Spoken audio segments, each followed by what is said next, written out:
台南的后壁也是丰泰的重灾区，伫咧德新里饮水是超过1公尺。今仔日虽然水总算退，不过当地民众讲，即摆是比800洪灾更加严重。附近也有部分地区咧饮水，咱国军是部练寮溪甲物资运互灾民。电视也都泡汤坏掉了，3台都没了。无形将浸水家具提去外口，碰见电视、冰箱这贵重家具全部去了。涂骹拢是落公麦啊，这是台南后壁区德新里，因为凯米洪台重创，规个村头浸伫水内，加做重灾区之一。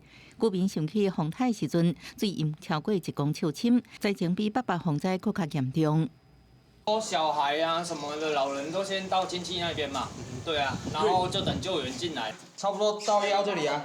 真无简单，水提去算是真长的灾后复原之路。德新里带将近1000人全村受灾殃，无奈之下，只好大家共同来清理。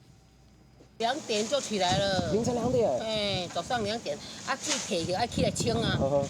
比88水灾迄阵更较严重，每差不多规庄的拢差不多要甲将近2公尺，差不多每个里都受灾户。不过附近的产品小路也是拢是水，有民众受困。国军开军用卡车想要进入灾区，不过积水超过深，官兵和物资冒险撩水通过。我前天我就开车来10几里啊，所以就等于2天都没回家了。不，我2天都唔在家，3几里啊。物资源啊，要挺进不是很容易的事情啊，那尽量以救灾为主。